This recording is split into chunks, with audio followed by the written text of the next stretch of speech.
Welcome to Book Buzz Reviews and Summaries. Book, It's Okay Not to Be Okay. Moving Forward, One Day at a Time by Sheila Walsh.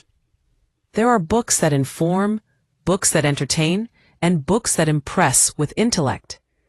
And then there are books that sit beside you on the floor when you can't get up. Sheila Walsh's It's Okay Not to Be Okay belongs unapologetically to the last category. This is not a book that talks at the reader. It talks with them. It does not rush to fix, preach, or polish pain.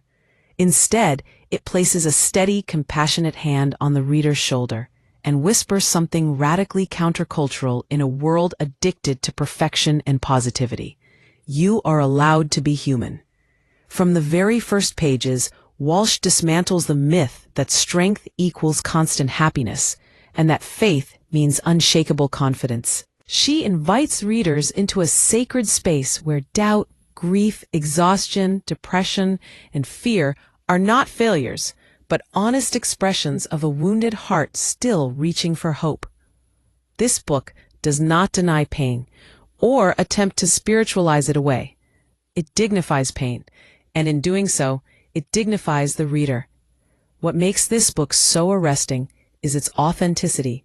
Sheila Walsh does not write as a distant observer or a professional encourager standing safely outside the storm. She writes as someone who has been inside it. Her words carry the unmistakable weight of lived experience, of breakdowns and breakthroughs, of hospital rooms and silent prayers, of moments when faith felt more like a question mark than an exclamation point. That vulnerability is not used for drama. It is used as a bridge. The reader feels immediately understood, immediately less alone. In a culture that relentlessly promotes the illusion of having it all together, Walsh's message feels almost rebellious. She challenges the pressure to perform wellness, success, and faith.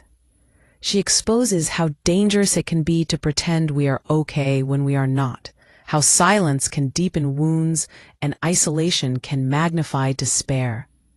With gentleness and courage, she reminds us that healing does not begin with pretending, but with telling the truth. The title itself is a declaration of freedom. It's okay not to be okay. These words may seem simple, but for many readers, they land like a lifeline. They grant permission to grieve without a deadline, to struggle without shame, to ask questions without fear of judgment. Walsh understands that many people carry invisible pain, anxiety masked by smiles, depression hidden behind productivity, grief buried beneath responsibility. This book speaks directly to those hidden battles.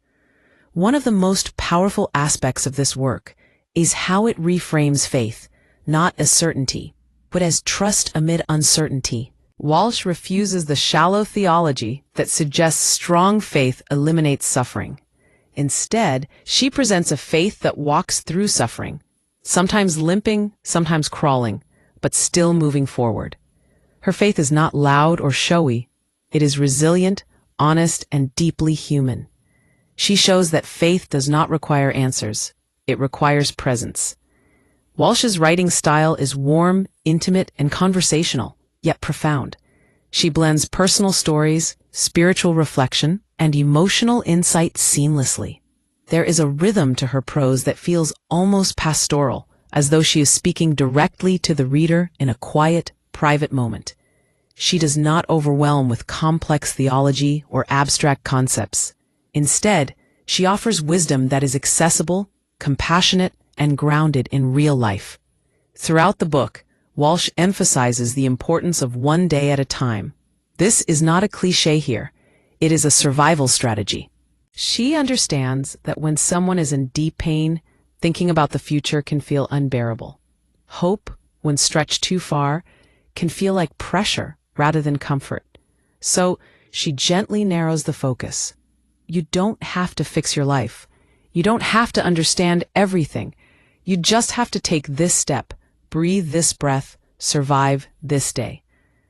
This approach is deeply respectful of the reader's emotional reality. It does not demand strength that the reader may not have. Instead, it affirms that endurance itself is strength. Getting out of bed, making the phone call, choosing not to give up. These small, often invisible victories are honored throughout the book. Another remarkable strength of Walsh's writing is her ability to normalize emotional and mental health struggles without trivializing them. She speaks openly about depression, anxiety, and emotional exhaustion, acknowledging both their spiritual and psychological dimensions. She does not present faith as a replacement for professional help, nor does she imply that prayer alone resolves complex mental health challenges. This balanced, responsible perspective makes the book especially valuable in a world where such struggles are often misunderstood or oversimplified. The book also speaks powerfully about shame, how it thrives in secrecy and silence.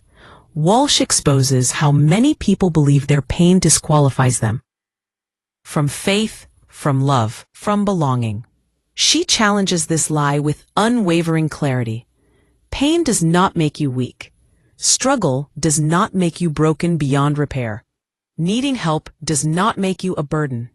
Again and again, she returns to the truth that grace meets us not at our best, but at our most honest. There is an emotional intelligence in this book that makes it deeply comforting. Walsh understands the complexity of grief, the way it comes in waves, the way it can coexist with gratitude, the way it reshapes identity. She does not rush readers through their pain or offer timelines for healing. Instead, she acknowledges that some wounds leave scars and some losses change us forever. And yet, she insists, life can still be meaningful. Joy can still return, not as denial of pain, but as something deeper and more resilient. The book's spiritual reflections are grounded in compassion rather than dogma. Walsh's understanding of God is not that of a distant judge or harsh taskmaster, but of a presence that sits with us in our darkest moments. She writes of a God who is not disappointed by our weakness, not threatened by our questions, not repelled by our pain. This portrayal is profoundly healing for readers who may have internalized fear-based or performance-driven beliefs about spirituality. One of the most moving elements of the book is how it honors tears. Walsh does not view crying as a lack of faith or emotional control, but as a form of truth-telling. Tears become prayers. Silence becomes sacred. Brokenness becomes a place of encounter rather than exclusion. This redefinition allows readers to stop fighting their emotions and start listening to them.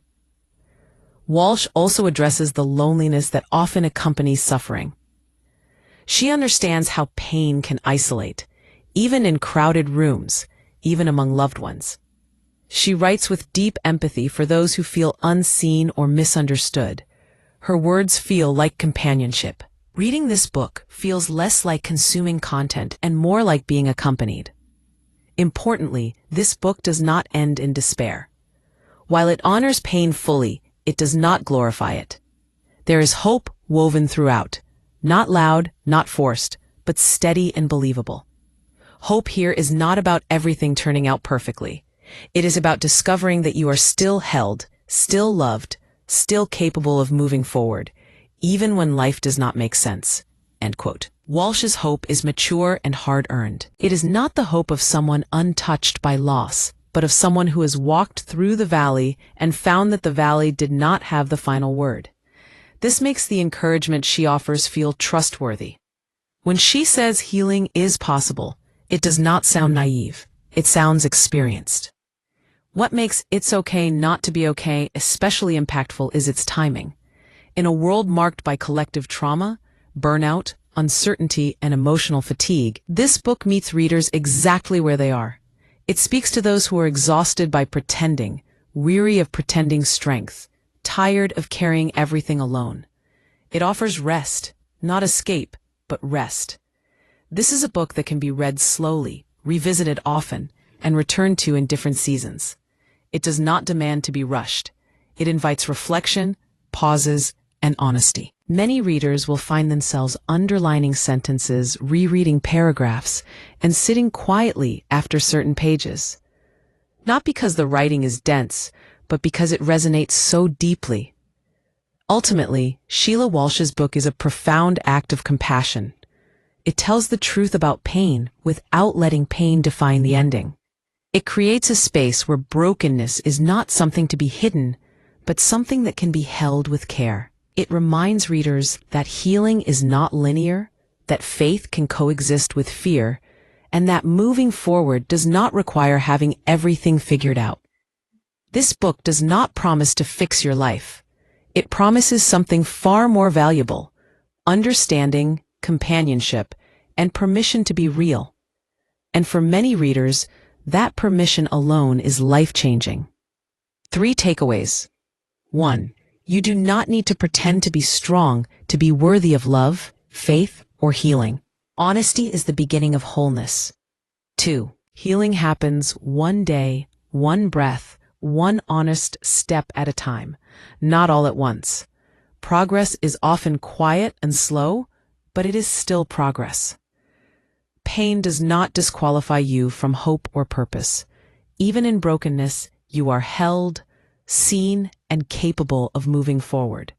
Thanks for listening to Book Buzz Reviews and Summaries.